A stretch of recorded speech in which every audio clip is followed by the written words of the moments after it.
Bonjour et bienvenue à notre avant-dernier séminaire, dans le cadre des séminaires en surveillance continue de l'état de santé de l'École de santé publique de Montréal. Aujourd'hui, notre séminaire va porter sur le système canadien de surveillance périnatale. Donc, je suis Fatima Binaté, diplômée de l'option surveillance épidémiologique de la maîtrise à l'École de santé publique et je suis actuellement professionnelle de la surveillance à la direction de santé publique de la Montérégie. Donc, aujourd'hui, nous accueillons Mme Chantal Nelson. Mme Nelson a obtenu son baccalauréat en sciences à l'Université d'Ottawa, puis sa maîtrise en épidémiologie à l'Université Lakehead avant de poursuivre son doctorat en santé des populations à nouveau à l'Université d'Ottawa. Ses recherches de deuxième cycle ont porté sur la santé maternelle et infantile. Durant son parcours, elle a pu enrichir davantage ses compétences en recherche clinique et de terrain, en surveillance épidémiologique, en contrôle des infections et en prestation et évaluation de programmes. Ce qui lui permet en juin 2009 d'intégrer l'Agence de santé publique du Canada en surveillance des maladies infectieuses. Depuis 2011, elle a rejoint le secteur de la santé maternelle et infantile, où elle dirige les dossiers des anomalies congénitales et de la santé infantile fœtale. Alors, le système canadien de surveillance périnatale, SCSP, fait partie de l'initiative de Santé Canada visant à renforcer la capacité nationale de surveillance de la santé afin de contribuer à l'amélioration de la santé des femmes enceintes, des mères et des nourrissons au Canada. Ce séminaire couvrira donc le programme national de surveillance, y compris les anomalies congénitales, sa mission, et mettra finalement l'accent sur les projets et les priorités en cours. Donc, nous vous rappelons simplement aujourd'hui que le séminaire est enregistré et que les personnes qui ne désirent pas apparaître dans l'enregistrement peuvent fermer la caméra. Et pour toutes les personnes qui n'auraient pas affiché correctement leur nom, nous vous prions donc de le changer afin de pouvoir recevoir après le séminaire l'attestation de participation. Merci. OK, je vais partager mon écran. Merci, Fatima. Je veux, bonjour à tous et à tous. Moi, c'est Chantal, mais je veux juste vous laisser savoir que je suis plutôt comme franglaise que francophone. Alors, si je ne trouve pas mes mots, s'il vous plaît, soyez gentils, je vais m'arriver. Alors, je vais partager mon écran, puis on recommence. Et voilà. Alors, aujourd'hui, je vais présenter un aperçu du système canadien de surveillance périnatale. Moi, je suis épidémiologiste principale depuis 2011 avec ce fichier. Alors, j'ai beaucoup d'intérêt à la santé maternelle et infantile, c'est certain. Alors, pour aujourd'hui, je vais vous donner un aperçu. On va parler des indicateurs de la santé périnatale. Voilà. Et des exemples des projets sélectionnés et les principales priorités pour le système de surveillance. Et finalement, on va avoir la chance de jaser et de poser des questions. Je vais juste m'assurer que ça va bien. OK. Puis vous voyez un genre de diagramme ici, là? Oui. OK, parfait. Je vais juste m'assurer qu'on voit toute la même chose. J'ai deux écrans qui s'en vont en même temps. OK. Alors, le système canadien de surveillance périnatale, puis pour le reste de la présentation, je pense que je vais juste dire le système périnatal, puis c'est ça de quoi que je parle, OK? C'est un programme de surveillance nationale, puis ça, c'est géré par l'Agence de la santé publique au Canada. Le programme est établi en 1995, puis depuis ce temps, nous produisons des indicateurs, des rapports, des études épidémiologiques. Puis j'ai vérifié hier, puis on a déjà depuis l'année 2000, on a au-dessus de 200 publications reliées à ce programme. Alors, le système s'assure la surveillance des indicateurs clés de la santé maternelle, fœtale et infantile. Puis on fait des rapports. Jusqu'à 2020, on faisait des rapports en copie papier, comme copie PDF ou bien copie papier. Mais depuis 2020, on a changé notre méthode et alors on met nos indicateurs en ligne, puis on va les mettre à jour à chaque 2 ans.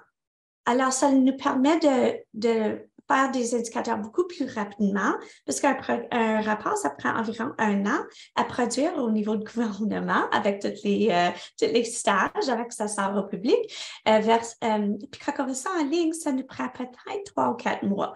Alors ça nous permet de les mettre à jour beaucoup plus vite qu'avant. On réalise des analyses épidémiologiques ciblées sur les questions relevant du mandat du programme. Et notre système de surveillance est une composante clé, surveillance et anomalie congénitale, excusez-moi, est une composante clé de notre programme de surveillance.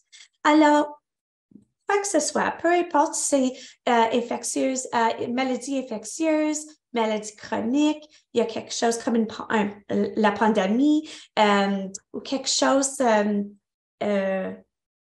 à ce niveau, nouveau qui peut affecter la grossesse ou la période de naissance, on peut s'impliquer. C'est certain qu'il peut y avoir des programmes de recherche, comme si tu étais exposé durant la grossesse, c'est quoi peut-être les conséquences en enfance ou peut-être à l'adolescence. Ça, on ne touche pas trop à ça. C'est vraiment concentré la minute que la madame ou la femme est enceinte jusqu'à l'enfant à 1 an. Ça c'est notre programme. Alors, le programme de surveillance périnatale, nous avons 2 cadres, la santé maternelle et la santé infantile. Mais c'est certain que tu n'as pas un bébé sans une maman, tu n'as pas de maman sans un bébé. Alors, on travaille très proche ensemble, mais en fait, on a 2 fichiers. On a aussi le programme de santé des anomalies congénitales, comme j'ai mentionné, et ça se trouve sous le cadre de santé l'infantile.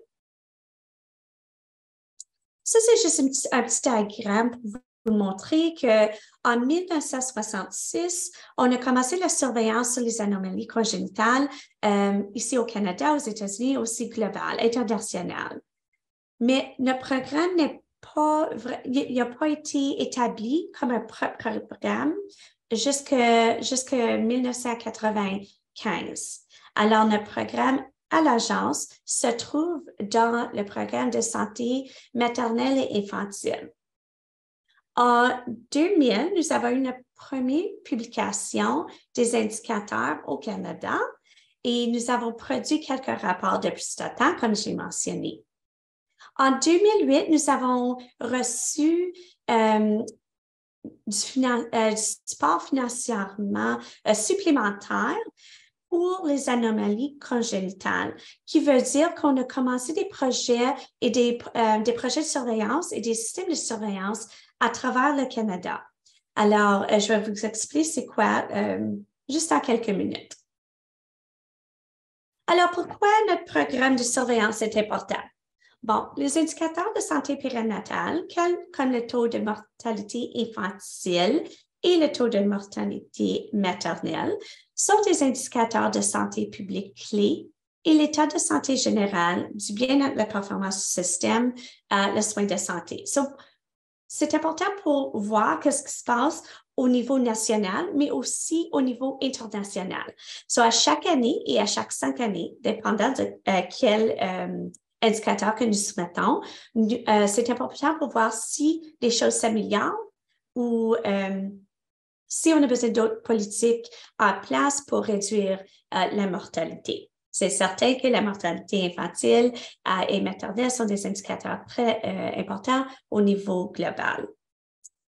Les indicateurs de santé périnatale sont nécessaires pour répondre aux exigences nationales et internationales et nous sommes obligés de fournir des données à chaque année. Bien que la santé périnatale au Canada soit l'un des meilleurs au monde, la surveillance continue à éclairer les programmes, les politiques et les pratiques afin de maintenir les acquis et d'obtenir de nouvelles améliorations. Juste un petit exemple pour vous partager. Nous faisons des indicateurs à chaque année. On fait toujours on regarde toujours les tendances pour voir s'il y a des signaux. Est-ce qu'on s'améliore? Est-ce que les choses s'empirent? Qu'est-ce qui se passe? Alors, si on pense seulement à l'âge maternel, par exemple, si on voit l'âge maternel, on voit que les grossesses envers les femmes moins de 24 ans, ça diminue, mais on voit à chaque année que les grossesses chez les mères 40 ans et plus vieux commencent à augmenter. Alors ça, c'est pas nécessairement quelque chose qu'on va... C'est pas nécessairement quelque chose qui va...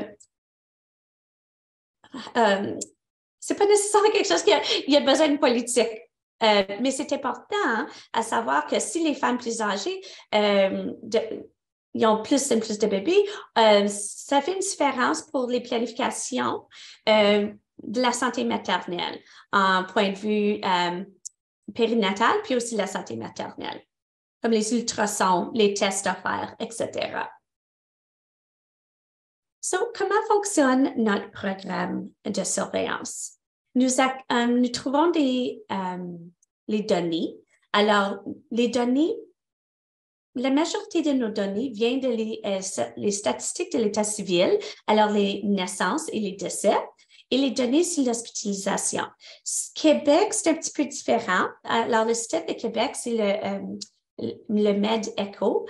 Alors, c'est vraiment la même chose, sauf à l'agence, nous n'avons pas accès au niveau aux données de Québec.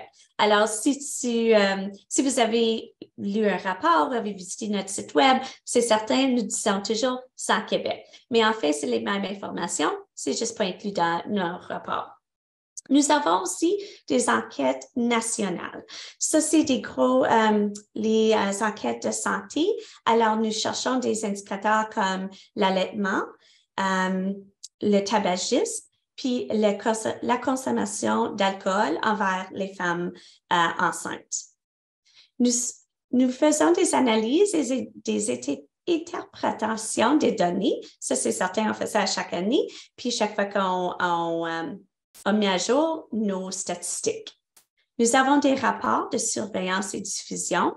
Les rapports deviennent moins populaires, puis on commence à trouver d'autres manières pour mettre nos produits en ligne de façon peut-être moins intense. Alors, ça peut être spécifique à un sujet au lieu d'avoir tout le cadre des indicateurs dans un rapport. Nous participons des intervenants et nous soutenons un comité consultatif externe qui comprise essentiellement des infirmières, des médecins, des spécialistes en santé maternelle et infantile.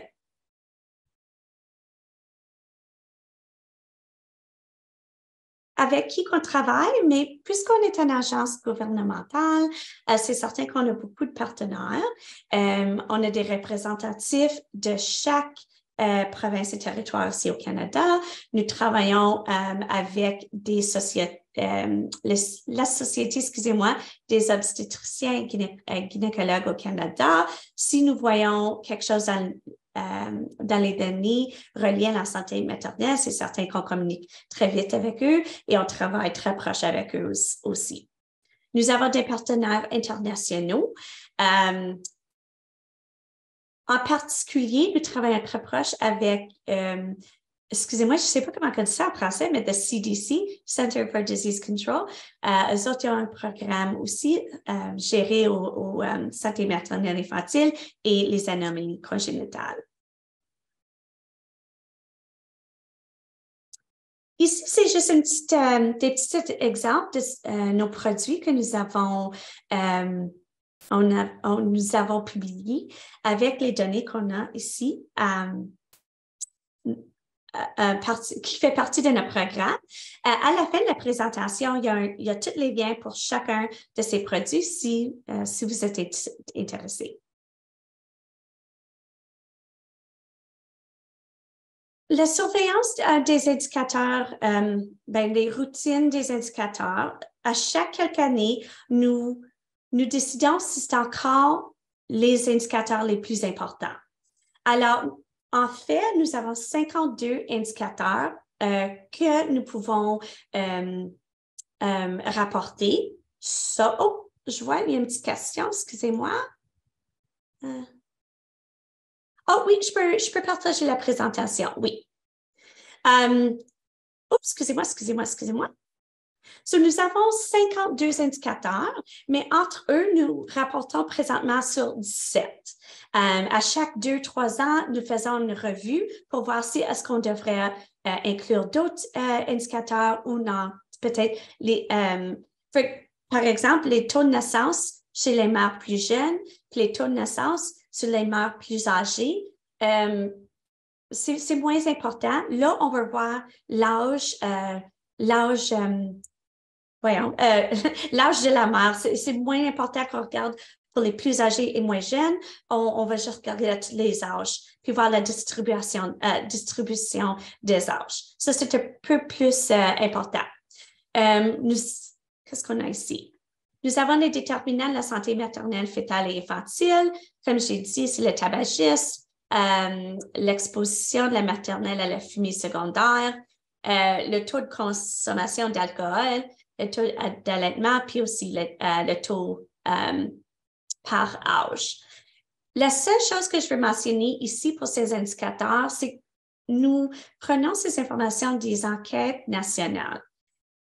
So, c'est pas vraiment, c'est supposé être, c'est représentatif, sauf il y a des pratiques qui sont pas bien rapportées pour plusieurs raisons. Puis on sait que le taux de tabagisme et la consommation d'alcool, d'habitude, c'est moins, c'est pas une vraie indication de qu'est-ce qui se passe peut-être hors de l'enquête ou dans la population comme telle.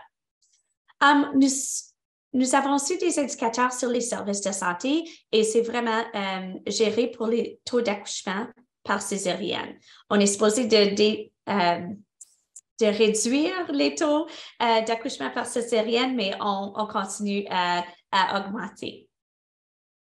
Nous rapportons aussi sur les répercussions de la santé maternelle, sur le taux de morbidité maternelle grave, la proportion de prise de poids chez la mère pendant la grossesse, les taux de diabète et les taux d'hypertension. So, ces deux-là sont nouveaux. Alors, rendu l'année prochaine, quand on va mettre à jour encore l'outil avec tous les indicateurs, ceux-là vont apparaître. Puis là, on a aussi des indicateurs sur la santé fœtale et infantile. On veut toujours savoir le taux de naissance prématurée, le taux des nouveau-nés petits pour l'âge gestationnel, les taux de naissance grande pour l'âge gestationnel, le taux de mortalité fœtale et le taux de mortalité infantile. Et la proportion des naissances multiples. Alors, ça, c'est les indicateurs qu'on doit rapporter aussi au niveau international. Je vois qu'il y a une autre question. Ah, OK. Voilà. Alors, voici des petits projets. Ça, c'est juste quelques projets que je voulais vous démontrer. Celui-là, c'est ma collègue qui engage dans ce travail. Puis, c'est un examen de décès maternel à l'aide de la base canadienne de données des médecins coronés, je pense qu'on dit ça en français, les GIS. Alors, enfin, si il y a un décès maternel qui se passe après l'accouchement. Disons, la mère, elle va amener son bébé, elle va à la maison, puis là, elle se trouve malade. Des fois, les décès n'arrivent pas exactement au même temps que l'accouchement ou dans la même hospitalisation de l'accouchement. Puis en particulier, si c'est un décès relié au suicide ou peut-être on sait qu'on a un problème en particulier avec les surdoses de la drogue, ça, c'est beaucoup plus difficile à trouver dans les bases de données de hospitalisation. Alors, ça, c'est un projet pour voir, les femmes qui meurent après avoir le bébé, après les 42 jours, après avoir accouché, qu'est-ce qui se passe? Alors, ça, c'est quelques petits résultats. Et puis, je pense que le papier ici va être publié cet été. Oh, celui-là, c'est un projet sur le taux de morbidité, excusez-moi, maternelle. On vient juste de changer la définition pour inclure plus de spécificité sur les problèmes reliés à l'hypertension. Alors, encore, c'est des petits résultats. Je vais partager la présentation après. Alors, vous pouvez toujours le lire plus attentivement. Ça, c'est un autre projet. Ici, ça, c'est moi qui fait ce projet ici. Puis, on a fait des révisions aux indicateurs pour regarder la morbidité néonatale. Avant qu'on ait fait ce travail-là, on cherchait pour les taux de mortalité, aussi les taux d'infection et les taux de réadmission à l'hôpital après le bébé né et à maison. Mais on sait que les bébés deviennent plus en plus petits, mais la mortalité aussi devient moins en moins pertinente. Alors, il y a plus d'interventions. Alors, ces bébés-là, ils peuvent survivre particulièrement 26, même à 24 semaines, on voit que ces bébés-là peuvent survivre. Avant, on coupait ça à 28 semaines. Avant 28 semaines, la mortalité était trop haute. On regardait pas ça comme indicateur régulier, mais là, c'est certain qu'on peut. Alors ici, ça, c'est juste le taux de morbidité néonatale. Puis on voit, après 2014, c'est vraiment comme, c'est pas mal plateau, je pense qu'on dit ça, qu'avant.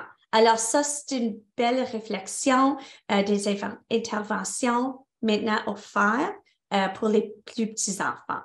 Et la mortalité n'est pas nécessairement le résultat. OK, ça, c'est des projets planifiés. Alors, nous avons fait une demande pour une base de données qui contient les statistiques d'état civil, toutes les hospitalisations, le fichier d'impôt et quelques enquêtes nationales. Alors, avec cette base de données, on peut voir si, par exemple, la femme peut-être des indicateurs au niveau social, des indicateurs au niveau économique, de l'éducation. On sait, excusez-moi, les déterminants les déterminants sociaux de la santé sont très importants.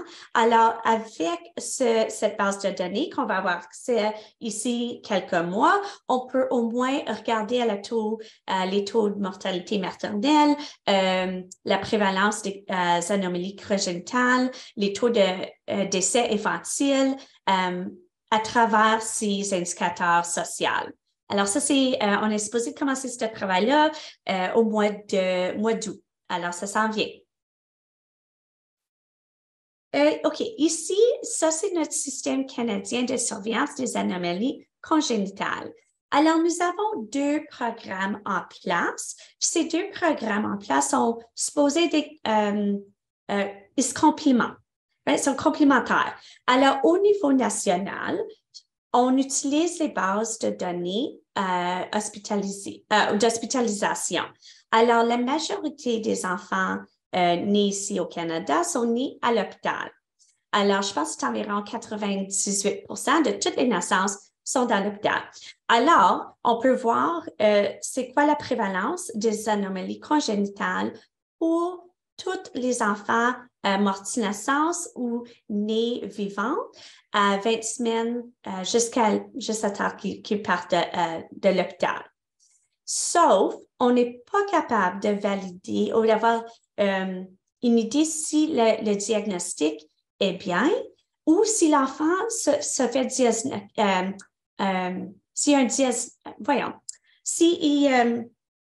s'il y a une anomalie congénitale qui se fait diagnostiquer après qu'ils ont parti de l'hôpital, on ne peut pas le trouver dans nos bases de données. Alors, on a aussi, avec les fonds que nous avons reçus en 2008, on a établi des programmes avec les provinces et territoires. Alors, les programmes de provinces et territoires sont mieux placés pour avoir accès à plusieurs bases de données pour complémenter qu'est-ce que qu'on peut pas voir dans la base de données des naissances. Alors, ces deux sont supposés de travailler ensemble. Puis, au mois de mars 2024, nous allons produire notre premier outil avec tous les indicateurs des anomalies congénitales en utilisant les données des provinces et territoires. Alors, ça fait une différence importante, particulièrement quand il y a une grossesse qui se fait terminer. Par exemple, disons, il y a quelque chose, il trouve une anomalie congénitale très sévère. La majorité des grossesses vont être terminées. Puis, si ça se passe avant 20 semaines, on est à l'impossibilité de le trouver dans le système. Alors, on voit que les taux des anomalies congénitales est beaucoup plus haut quand on considère les grossesses qu'on a en général pas accès dans nos systèmes nationaux. Oh, je vois 2 questions. Oh, OK. J'ai vu une petite question. Je sais qu'on va l'attendre à la fin, mais c'est une bonne question. Pourquoi que les données de Québec ne sont pas incluses? Les données de Québec sont partagées avec l'Institut canadien d'information de la santé, sauf le Québec ne donne pas la permission à je m'excuse, mais je ne sais pas c'est quoi ce mot-là en français, but a third party, avoir leurs données. Alors, nous avons encore un programme complémentaire au Québec. Alors, on peut avoir ces données d'une autre manière, mais on n'a pas accès juste pour notre recherche sur surveillance globale. On avait accès jusqu'à 2009. Après 2009, c'est plus plus. C'est plus plus. Voyons, c'est plus possible. OK. Alors, ça c'est un genre de diagramme de qui participe dans le programme des anomalies congénitales au Canada. Alors, tu vois que c'est presque tout le monde, sauf le Saskatchewan. On espère de les engager cette année, mais on ne sait pas, on espère. Et présentement, nous sommes en cours de négociation d'inclure les données aussi d'Alberta.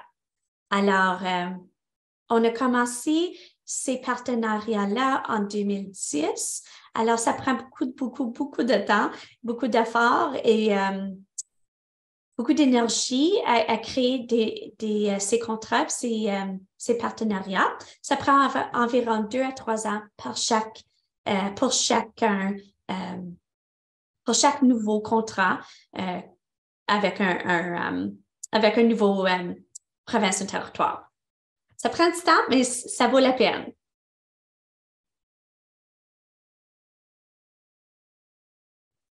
Alors, en 2006, peut-être vous êtes familier, peut-être non, nous avons fait une enquête nationale, excusez-moi, sur l'enquête sur l'expérience de la maternité. Alors, on a posé des questions aux femmes qui viennent d'avoir un bébé entre, je pense que c'était en 2006-2007, puis on a posé des questions reliées à la grossesse, leurs expériences avec leur bébé, leur expérience sur leur santé mentale et aussi leur santé physique, juste pour avoir une idée de ce qui se passe. Excusez-moi. Excusez-moi. Alors, cette année, on est en train de reproduire cette enquête pour une deuxième fois avec plus de focus sur la santé maternelle, la santé mentale maternelle. On sait que la dépression, c'est très commun, mais aussi qu'il y a des problèmes avec l'accès à l'aide, aux ressources pour ces femmes. Alors, c'est important qu'on sache c'est quoi les problèmes, c'est quoi, en fait, les barrières et comment on peut trouver des politiques ou des programmes pour améliorer l'accès et enfin la santé mentale des nouveaux parents. Pas juste les mères, mais aussi les pères aussi. Alors, pour la première fois, nous posons des questions aussi aux deuxièmes parents. Parce que la manière comment on a trouvé l'échantillon, on fait le deuxième parent dans ce contexte va être un parent marié ou vivant avec la mère. Alors, je sais, ce n'est pas idéal, peut-être. On sait qu'il y a toutes sortes de familles, mais puisque l'échantillon est très limité, comment on peut trouver ses parents? C'est vraiment ça, le focus. Alors, la mère est en presque tous les cas le père. On sait qu'il y avait beaucoup d'attention sur les indicateurs pendant la pandémie. Il y avait beaucoup de questions reliées aux morts de naissance et les taux de prématurité.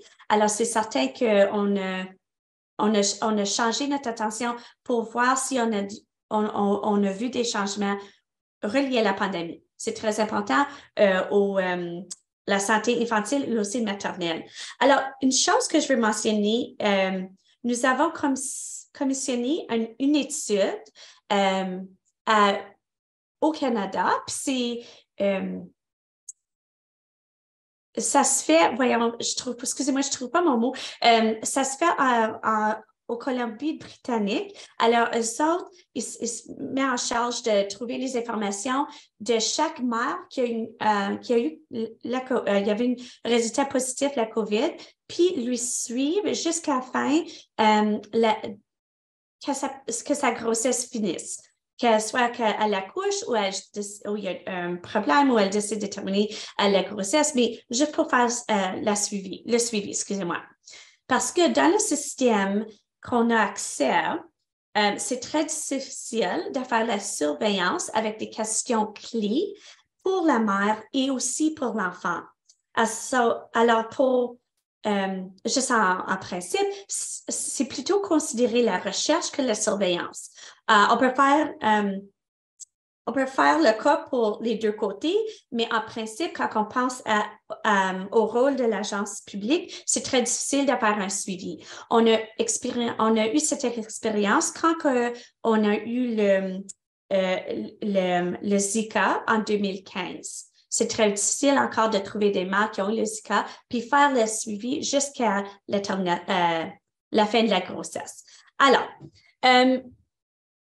à part de ça, nous pouvons voir, nous avons fait des études, puis nous continuons à faire des études et nous continuons à regarder les tendances à chaque mois pour s'assurer qu'on ne voit pas des changements reliés à la pandémie. Mais on sait qu'une grossesse après 9 mois, en général, 9 mois, alors il y a beaucoup de temps entre le diagnostic et puis l'accouchement. On sait que les taux de naissance prématurés, les morts de naissance ont resté stables. Il y avait beaucoup de confusion au début. On ne savait pas si c'était pour monter, descendre. On voyait excusez-moi, je ne trouve pas le mot outcomes au niveau international qui nous causait un petit peu d'anxiété, mais on ne l'a pas vu au point de vue national ici. On a aussi vu une diminution de nombre de grossesses en tout en 2020 et aussi une diminution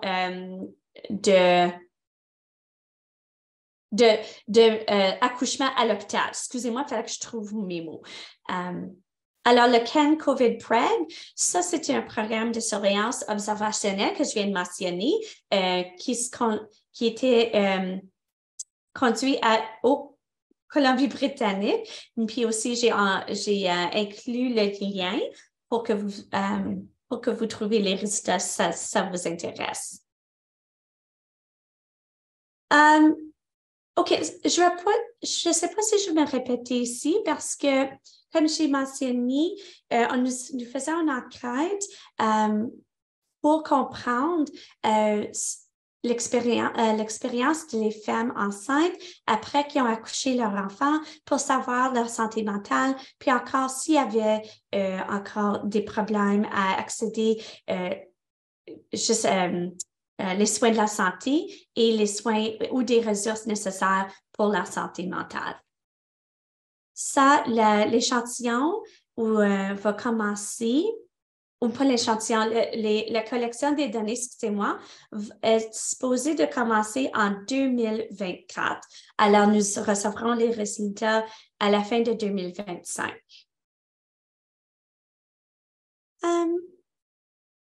Ah oui. Alors, on veut faire des applications des indicateurs de services de la santé mentale à la population périnatale. Alors, si nous avons un autre système de surveillance, le système de surveillance des maladies chroniques, alors on est en train d'explorer, voir si on peut utiliser des éléments de ce système de surveillance pour informer la population périnatale. Comme cela, on ne le sait pas, mais on est en train de faire ce travail, puis on espère d'avoir nos conclusions en 2024 au plus tard. Bon, juste pour faire un genre de résumé, notre système de surveillance présente des informations sur les pratiques et les comportements liés à la santé. Les services de la santé principaux résultent en matière de la santé maternelle et infantile en temps opportun et de manière régulière. Alors, c'est important à chaque année, chaque 2 ans, à façon régulière qu'on regarde qu'est-ce qui se passe au point de vue de la santé maternelle. En particulier, depuis la pandémie, on fait ça chaque mois. Ça, c'est très exceptionnel, mais on veut être certain qu'on comprend s'il y a de quoi on va être au courant immédiatement. Récemment, des facteurs de risque et des lacunes en matière de données dans le système actuel pour aider à planifier les tendances à venir et les nouveaux enjeux et améliorer les qualités de bases de données. En fait, ça, c'est vraiment le fichier que j'ai mentionné, qu'on va faire des liens avec plusieurs fichiers pour avoir une plus bonne, une meilleure base de données, enfin, pour savoir s'il y a des effets sociaux sur la santé maternelle et infantile. Je pense qu'on peut dire, en fait, que oui, on sait qu'il y a des effets, mais au moins on peut le quantifier puis avoir les données pour supporter qu'est-ce qui se passe. Ça, c'est un bon exemple. Notre système a réagi rapidement à un certain nombre de nouveaux enjeux, dont le virus de Zika, en fournissant les tendances et les taux les plus récents afin d'éclairer la pratique et les politiques en santé publique. Alors, une fois qu'on a su qu'on avait un problème, on a fait une enquête pour tous les pédiatres ici au Canada pour mieux savoir qu'est-ce qui se passe avec le Zika. Et maintenant, le Zika, c'est une condition rapportable au niveau national à l'Agence de santé.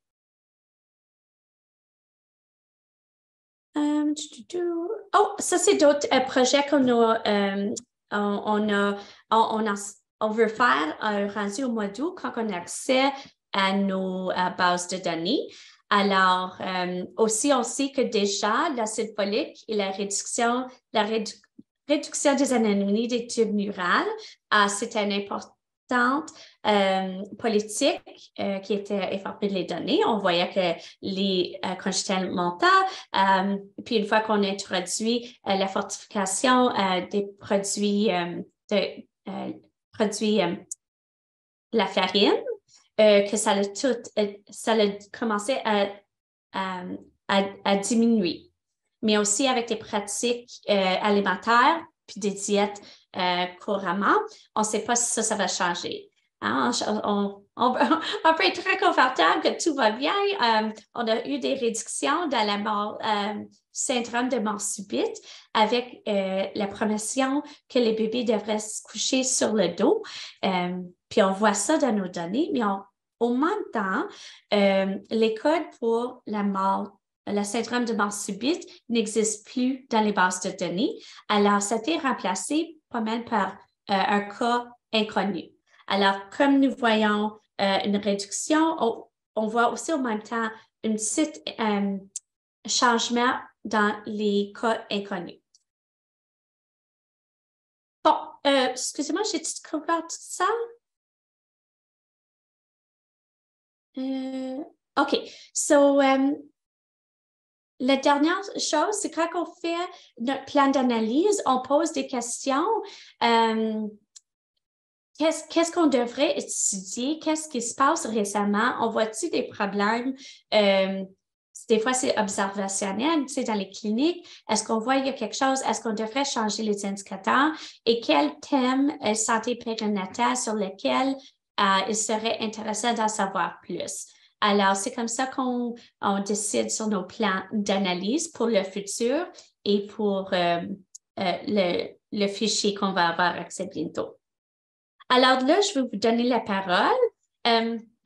Puis ça, c'est un lien de tous les documents et tous les produits que j'ai montrés pendant le cours de ma présentation.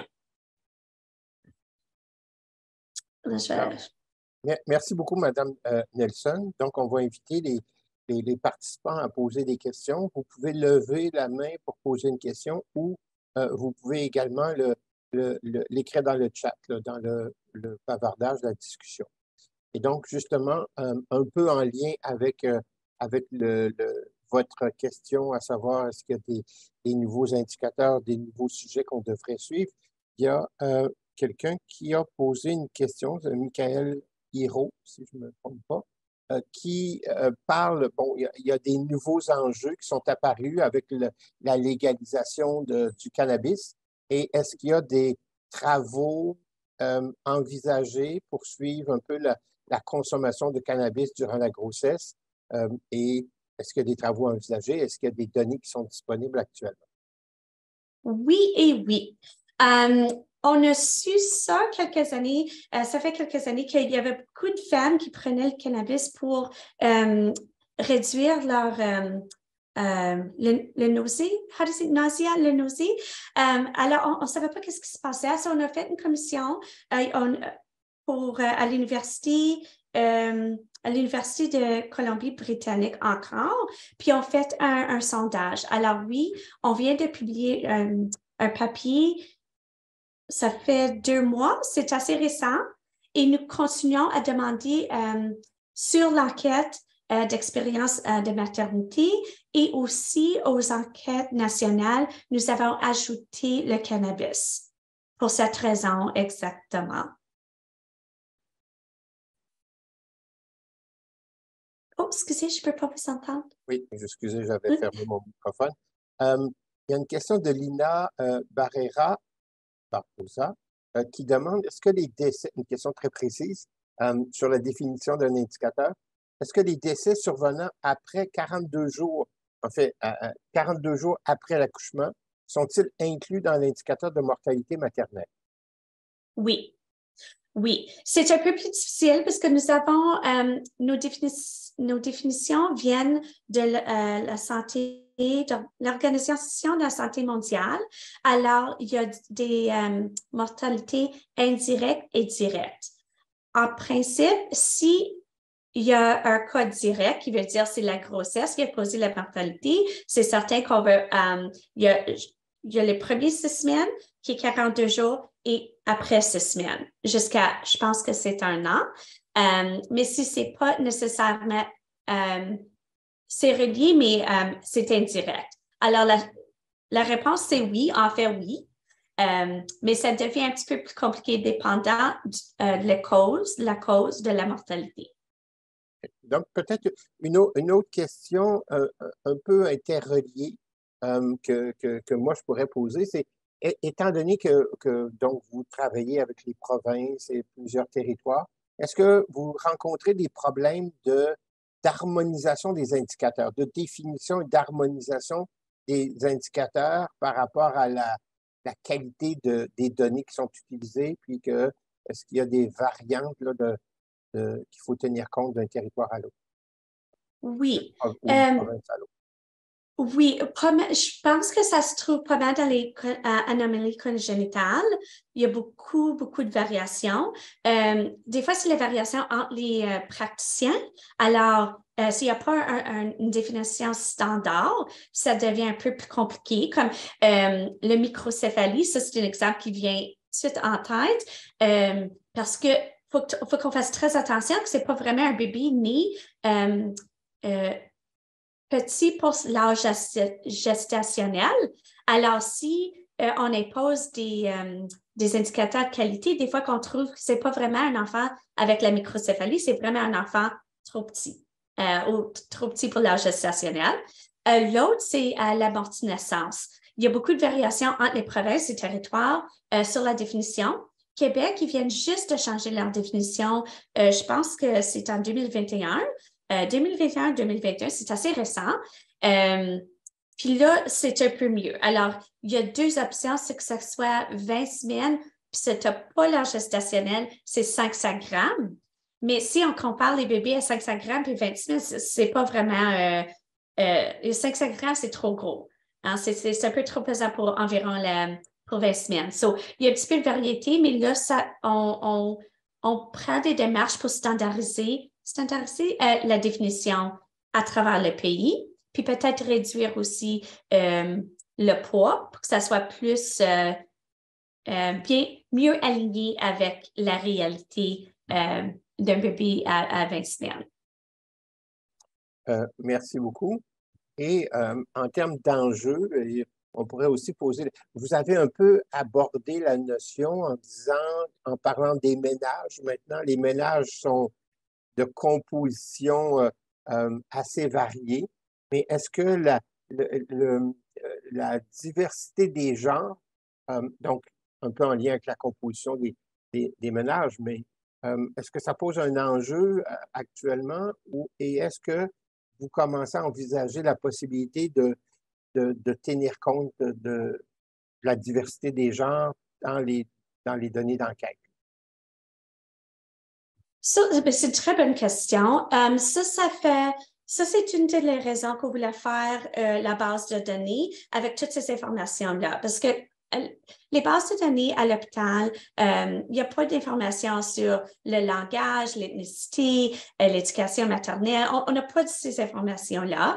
Alors, si on peut savoir si on a des problèmes d'accès, que ce soit le langage, des problèmes d'accès culturel, on espère de trouver ça avec cette base de données-là pour voir des différences, en particulier la mortalité, parce que ça, c'est l'indicateur le plus sévère, mais aussi des présentations, des conditions peut-être préventables. Puis, est-ce qu'on voit les différences? On voit, comme à présent, on peut voir ça avec les femmes les plus jeunes comparé à les femmes qui sont 30 ans et plus. Alors, il y a des grosses différences, peut-être en qualité des soins ou peut-être l'accès des soins. On ne sait pas qu'est-ce qui se passe un petit peu, mais avec le fichier-là, on va être mieux positionné de faire ces recommandations pour que ça soit quelque chose qu'on collecte plus en plus. Ou bien au moins avoir une indication des différences de profil, genre. Ça répond à ta question? Oui, OK. Mon français, c'est... Tout à fait. OK. Merci. Et peut-être une autre chose, je ne sais pas si vous avez entendu parler, puis je ne sais pas exactement où c'en est au Québec, mais le ministère de la Santé a déposé, à tout le moins, je ne sais pas si ça a commencé la surveillance, mais ils ont déposé un plan de surveillance pour les personnes qui ont eu recours ou qui ont conçu avec la procréation assistée, médicalement assistée. Donc, ils veulent mettre en place un système de surveillance par rapport à cette réalité-là. Je ne sais pas si c'est quelque chose qui est comme envisagé ailleurs au Canada. Alors, je ne savais pas à peu près le Québec, mais je suis familier qu'il y a une autre base de données, puis ça s'appelle le Carter, base de données Carter. Alors, chaque femme qui reçoit des traitements excusez-moi, je sais seulement les mots en anglais pour celui-là. ART sont inclus dans cette base de données. Alors, moi, je n'ai pas accès directement, mais oui, on en a un au Canada, sauf je ne sais pas si Québec il participe avec cette base de données ou non, ou contribue à cette base de données. Mais je sais au point de vue des données qu'on a à l'hôpital, c'est quelque chose qu'on surveille, en particulier avec les anomalies congénitales. Ça devient de plus en plus fréquent. Alors, on veut voir c'est quoi le lien aussi avec la santé infantile en général, mais en particulier aussi avec les anomalies congénitales. Oui. Dernièrement, justement, je jasais avec quelqu'un, un médecin en procréation médicalement assistée, qui me disait donc il y a un enjeu, évidemment, que les femmes qui ont recours à la procréation assistée sont plus âgées parce qu'ils ont essayé plein de choses avant. Et donc, si les femmes sont plus âgées, des fois, les hommes sont également plus âgés. Il me disait que il y avait comme les hommes plus âgés, bien, il y avait des risques d'avoir plus d'enfants autistes. Alors, quelque chose lié, je ne sais pas trop, la qualité des spermatozoïdes ou quelque chose, mais donc je me disais, mais ça, c'est pas que. En fait, c'est une question. Quand je dis c'est plutôt une question, est-ce qu'il n'y a pas de surveillance actuellement par rapport on surveille des données sur l'âge des mères, mais il n'y a pas d'informations, de données colligées par rapport aux géniteurs? Je souris un petit peu parce que c'est un débat qu'on a souvent. On se focus sur la mère, mais des fois, on pousse le père un petit peu. Mais il y a deux choses. Au niveau du diabète de Carter, encore, ça c'est au Canada, je ne suis pas certaine avec le Québec ça va faire la même chose, mais oui, il y a des informations sur le père ou au moins sur, je ne sais pas comment ça en français, excusez-moi, peut-être donor. Alors, il y a des informations aussi là. Puis, le programme de congénital à travers les provinces et territoires, nous demandons que aussi les informations maternelles et parentales, si possible, soient incluses. Alors, moi, je n'ai pas besoin d'accès à ça, mais si les programmes le collectent, on peut voir au moins des tendances après le temps, s'il y a une différence encore au point de vue de anomalie congénitale, mais pas en santé générale. Okay. Oui. Voilà. Donc, on va mettre fin à notre séance parce qu'il est déjà de 12h59. Merci énormément pour votre présentation et je vais laisser la parole à Fatima pour le mot de clôture. Merci Bernard Simon. Comme Bernard Simon l'a dit tantôt, merci encore Mme Nelson pour votre présence aujourd'hui et d'avoir accepté notre invitation. Nous remercions également l'ensemble des participants, que ce soit les personnes étudiantes ou les personnes professionnelles pour leur présence aujourd'hui. Nous remercions également Mme Chantal Huot et Emmanuel Dufaux, qui sont toutes deux conseillères en communication à l'école et qui nous ont aidés dans la promotion de ce séminaire. Et nous vous donnons donc rendez-vous à notre prochain et dernier rendez-vous dans notre calendrier 2022-2023, qui se tiendra le 14 juin prochain sous le thème de surveillance de la santé environnementale au Québec, qui sera présenté par un professionnel de la Direction de santé environnementale, au travail et de toxicologie de l'Institut national de santé publique. Merci encore à tous pour votre présence aujourd'hui. Merci beaucoup. Bonne fin de journée tout le monde. Puis merci encore, Mme Nelson, pour votre séminaire. Merci Chantal. Merci, je t'en parle ma présentation. Merci. Merci. Au revoir. Au revoir.